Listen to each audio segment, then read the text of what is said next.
নমস্কার বন্ধুরা, welcome to learning Cape. চলে এসেছি নতুন একটা ভিডিও নিয়ে। আজকের ভিডিওতে আলোচনা করব এনটিপিসি এবং রেলওয়ে সম্পর্কিত বা আমাদের রাজ্য সরকারের কিছু পরীক্ষা নিয়ে, যে বাংলায় যে ইউটিউব চ্যানেলগুলো আছে সেটা নিয়ে, যেটা একটা ব্যবসার মতো চলছে। সেই ফাঁদে কিন্তু পড়ে অনেক ছেলে বা মেয়ে বলো, তাদের কিন্তু কেরিয়ার নষ্ট হচ্ছে। আমি মেনলি এনটিপিসির কথাই বলবো, তারপরে আসবো অন্য দু একটা পরীক্ষার কথা। তো যেহেতু এনটিপিসি পরীক্ষার এখনও কোনো অফিসিয়াল নোটিফিকেশন বেরোয়নি, তাই তোমাদের একটু সাবধান করে দেওয়ার জন্যই এই ভিডিওটা। আর সাথে কিন্তু এনটিপিসির ভ্যাকেন্সি নিয়েও একটু আলোচনা করব। প্রথমে বলি এনটিপিসির ভ্যাকেন্সি। হ্যাঁ, এনটিপিসির ভ্যাকেন্সি কিন্তু বেড়ে যাওয়ার একটা খুব বড় সম্ভাবনা আছে, কারণ যত রেলওয়ের কিন্তু আলাদা অফিসিয়াল পার্টি থাকে, অর্থাৎ রেলওয়ে সম্পর্কিত তারা যে সমস্যাগুলো আছে সেটা মেটানোর চেষ্টা করে, এবং সব পার্টি কিন্তু এই এনটিপিসির ভ্যাকেন্সি নিয়ে কিন্তু একটা আন্দোলন শুরু করেছে, যার ফলে কিন্তু আজকেও কিন্তু আমাদের এই জোনে কিন্তু আন্দোলন চলছে, যার ফলে কিন্তু এনটিপিসি যে ভ্যাকেন্সি আছে সেটা কিন্তু বেড়ে যাওয়ার একটা সম্ভাবনা আছে। তো এনটিপিসির ভ্যাকেন্সি যদি বাড়ে তাহলে কত হবে? যদিও বাড়ে ভ্যাকেন্সি, তাহলে কিন্তু সম্ভাবনা আছে প্রায় আরও 10,000, অর্থাৎ এখন 10,000-এর মতো ভ্যাকেন্সি আছে, আরও 10,000 অর্থাৎ 20,000-এর মতো কিন্তু ভ্যাকেন্সি আসার একটা সম্ভাবনা আছে। কারণ যারা অপোজিশন যারা পার্টি আছে, রেলওয়ের যে পার্টি, তারা কিন্তু 3টে বা 4টে পার্টি আছে, তারা কিন্তু প্রায় ডবল, অর্থাৎ 20,000-এর মতোই কিন্তু বলছে যে এতগুলো ভ্যাকেন্সিতে মিনিমাম পোস্ট আনা উচিত। তো এটার একটা প্রেশার স্বাভাবিক রেলওয়ে বোর্ডের ওপর পড়তে পারে, এবং যদি এটা প্রেশার পড়ে, অবশ্যই স্টুডেন্টদের জন্য কিন্তু একটা বিরাট বড় সুখবর হবে। তো রেলওয়ের ভ্যাকেন্সি কিন্তু বাড়ার একটা সম্ভাবনা খুব প্রবল। তো তোমরা ধরে নাও রেলওয়ের ভ্যাকেন্সি আশা করা যায় যে বাড়তে পারে। তার সাথে বলে রাখি যে কিছু বাংলা চ্যানেল আছে যারা এনটিপিসি, এর আগে যেমন পুলিশ, ম্যাক্সিমাম বাংলা যত ইউটিউব চ্যানেল আছে পুলিশ এবং পুলিশ পরীক্ষার্থীদের নিয়ে কিন্তু মেনলি ব্যবসাটা করে। সব চ্যানেলের কথা বলবো না, অবশ্যই কিছু চ্যানেল আছে যাদের হ্যাটসঅপ, যারা ভীষণ ভালো রকমভাবে ছেলেদের গাইড করছে, এবং কিছু চ্যানেল আছে যারা শুধু ব্যবসার জন্য কিন্তু এই কাজটা করছে। একটা খুব বড় চ্যানেল আছে যার নাম বলা যাবে না, প্রায় 1 মিলিয়নের মতো কিন্তু সাবস্ক্রাইবার আছে। তারা কিন্তু এনটিপিসির প্রতিটা পোস্ট নিয়ে আলাদা আলাদাভাবে কিন্তু ডিটেলসে ভিডিও বানাচ্ছে। কখন বানাচ্ছে? যখনই তাদের নতুন কোনো কোর্স আসছে এবং বলছে যে আর 400 জন বা 500 জন এই ব্যাচে অ্যাডমিশন নিতে হতে পারে, আর কেউ পারবে না, এরকম বলে প্রতিটা এনটিপিসি যে পোস্ট আছে, অর্থাৎ লেভেল অনুযায়ী, তো ছেড়েই দাও, লেভেলের ভেতরে যে পোস্টগুলো আছে, এক একটা লেভেলে 3-4টে করে বা 5টা করে পোস্ট আছে, সেই পোস্ট ধরে ধরে কিন্তু ভিডিও বানাচ্ছে ভিউ এবং তাদের কোর্স কিন্তু বিক্রি হওয়ার জন্য। এবং সেই ভিডিওর মধ্যে অজস্র ভুল আছে, অজস্র ভুল বলছে, অর্থাৎ পরীক্ষা সম্পর্কিত বা অন্যান্য সম্পর্কিত অনেক ভুল বলছে। যেমন একটা সাপোজ নর্মালি যদি যেই কাট অফ দিয়ে সার্চ যাও, দেখবে যত বড় বাংলা চ্যানেলগুলো আছে, যত বড় বড় বাংলা চ্যানেলগুলো আছে, ম্যাক্সিমাম সব চ্যানেলেই কিন্তু দেখাচ্ছে যেই কলকাতার কাট অফ 47 বা 48, মিনিমাম কাট অফ এসসিদের দেখবে মিনিমাম কাট অফ দেখাচ্ছে 48 বা 49, এই কাছাকাছি। কিন্তু তারা একবারও কিন্তু এটা বলছে না যে জেইতে কিন্তু আলাদাভাবে ইলেকট্রিক্যাল, মেকানিক্যাল, সিভিল এবং ইলেকট্রনিক্স, এদের কিন্তু আলাদা আলাদা কাট অফ হয়, সেটা কিন্তু তারা একবারও বলছে না। তারা শুধু সিভিলের কাট অফটা, আগের বছর সিভিলের কাট অফটা একটু কম গেছিলো, যেহেতু সিভিলের ভ্যাকেন্সিটা অনেকটা বেশি ছিল, তো সিভিলের কাট অফটা দেখেই কিন্তু চালিয়ে দিচ্ছে তারা। একটা নতুন স্টুডেন্ট, তারা জানতেই পারছে না যে তাদের ভ্যাকেন্সি বা তাদের যেই স্ট্রিম আছে সেই স্ট্রিমের কাট অফটা কত যাচ্ছে। তো সেই রকমভাবে এনটিপিসির প্রতিটা পোস্ট ধরে অজস্র ভুল বলছে, সাথে এমনভাবে ডেসক্রাইব করছে এনটিপিসি যে তোমরা জাস্ট পারচেস করে নাও আর সব কিছু ভুলে যাও, সব আমাদের ওপর ছেড়ে দাও, আমরা চাকরি পাইয়ে দেবো। এইভাবে কিন্তু জীবনও হবে না, তোমরা কিন্তু এই ফাঁদে পড়ো না। বিশেষত যারা নতুন স্টুডেন্ট, যারা পুরনো স্টুডেন্ট, যাদের অনেকটা অভিজ্ঞতা আছে বা অনেক বেশি এক্সপিরিয়েন্স আছে, তারা কিন্তু যে কোনো কোর্স কিনলে, শুধু একটা বড় ইউটিউব চ্যানেল বা যে কোনো জায়গা থেকে কোর্স কিনলে কিন্তু তারা লাভবান হবে। কিন্তু যারা একদম ফ্রেশ নতুন পরীক্ষার্থী, তারা যে কোনো জায়গা থেকে একটা কোর্স কিনে নিলে তোমার কিন্তু ওই 2,000 টাকা বা 3,000 টাকা বা 4,000 টাকায় কিন্তু পুরো জলে যাবে, তোমাদের ওইখান থেকে কিছুই শিখতে পারবে না। কারণ প্রথম 10 দিন বা 15 দিন ক্লাস করার পর তোমাদের কিন্তু আর সেই এনার্জি থাকবে না।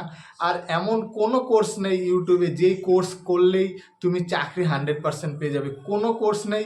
সেটা একটা ভালো ইউটিউবার বা যারা চাকরি করছে তারা কিন্তু সবাই জানে যে এমন কোনো কোর্স নেই বা এমন কোনো বই নেই যে একটা বই পড়লেই কিন্তু হয়ে যাবে। তোমার বই পড়তে পড়তে তোমার তখন আরও আইডিয়া আসবে, তখন তুমি নানান জায়গা থেকে জিকে কালেক্ট করবে। এইভাবেই কিন্তু একজন আস্তে আস্তে আস্তে আস্তে গ্রো করে। তো সেই হিসাবে বলছি যে এরকম নতুন যারা স্টুডেন্ট আছো, কোনো রকম এই ইউটিউব চ্যানেলে এদের ফাঁদে পড়ো না। এদের ওই পারচেস কিনে কোনো লাভ নেই। তোমরা আগে বই পড়ো। কারণ আমি বারবার বইয়ের কথা বলি, কারণ তুমি যে কোনো একটা সফল স্টুডেন্ট আগের বছর এনটিপিসি পাস করেছে, যে কোনো তোমার যে জোনের বা যে কোনো জায়গার একটা স্টুডেন্টকে তুমি জিজ্ঞাসা করো, তারা একই কথা বলবে। তারা তাদের প্রথম স্টেজে যখন পড়া শুরু করেছিল তারা বই পড়েছিল, অনেক ভালো করে বই পড়েছিল, এবং পরের স্টেজে গিয়ে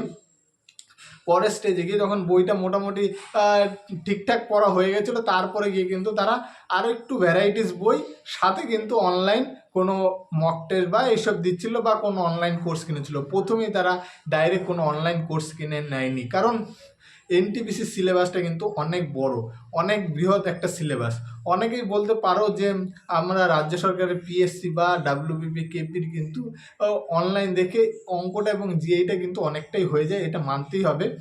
কিন্তু কারণ ওদের অঙ্ক এবং জিআই সিলেবাসটা সীমিত, কারণ ডিফেন্সের যে কোনো পরীক্ষাতেই কিন্তু শুধুমাত্র তোমার কিন্তু পরীক্ষা কোয়ালিফাই করলেই হয় না, কারণ পরীক্ষার সাথে সাথে কিন্তু তোমাদের একটা ফিজিক্যাল টেস্ট অর্থাৎ মাঠ বা যে কোনো ফিজিক্যাল টেস্ট কিন্তু থাকে, যার ফলে কিন্তু ডিফেন্সের ম্যাথ বা জিআইয়ের পোর্শনটা কিন্তু একটা সীমাবদ্ধতার মধ্যে রেখে দেয়, মানে খুব বেশি হার্ড লেভেলের ওরা করে না। কারণ পরে গিয়ে ওর পরের স্টেজে গিয়ে তাদের দৌড়াতে হবে এবং দৌড়েও গিয়ে পাস করতে হবে। তো ডিফেন্সের কিন্তু যদি কম্পেয়ার করো তাহলে দৌড় এবং মাঠ নিলে কিন্তু কম্পেয়ার টু যে কোনো এক্সামের মতোই কিন্তু ইকুয়াল হয়ে যায়, ঠিক আছে।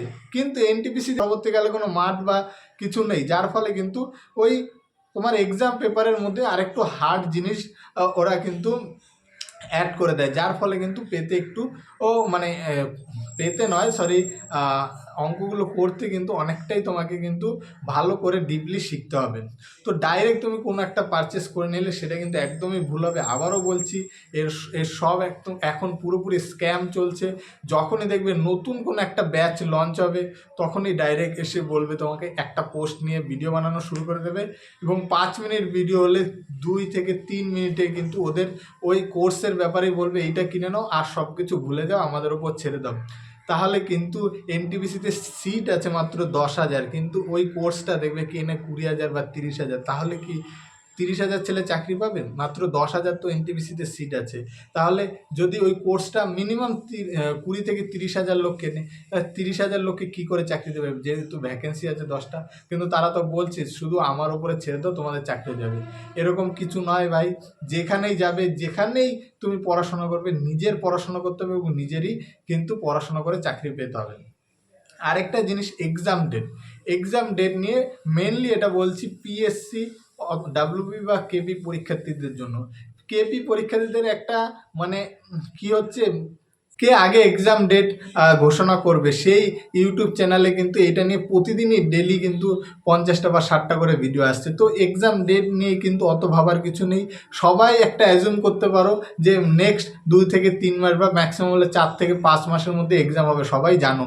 তো এক্সাম ডেট নিয়ে প্রতিদিন ভিডিও দেখার কোনো মানে হয় না। তোমরা ভালো করে পড়াশোনা করো, পড়াশোনায় ফোকাস করো, তাহলে কিন্তু এক্সামে গিয়ে ভালো করতে পারবে। শুধু এক্সাম ডেটটা যদি তোমরা দেখতে থাকো, তাহলে কিন্তু এক্সাম ডেটটা তোমাদের আগে জানা হয়ে যাবে, কিন্তু পরীক্ষায় গিয়ে আসলে কিন্তু সেই এক্সামের কোনো ফল আসবে না।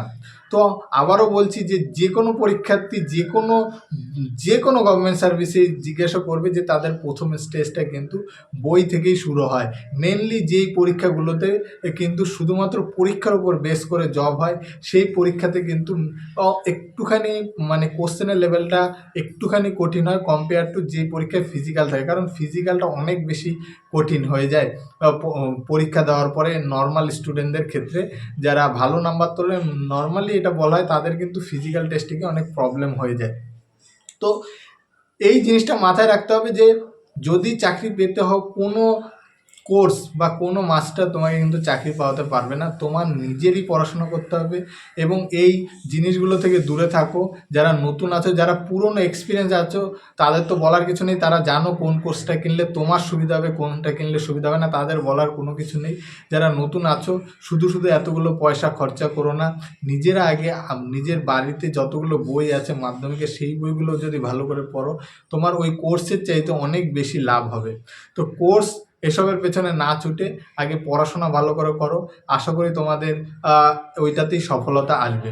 তো আরও যদি কিছু জানতে চাও অবশ্যই কমেন্ট বক্সে কমেন্ট করো আর চ্যানেলটিকে সাবস্ক্রাইব করে রাখো। দেখা হবে অন্য ভিডিওতে। ধন্যবাদ।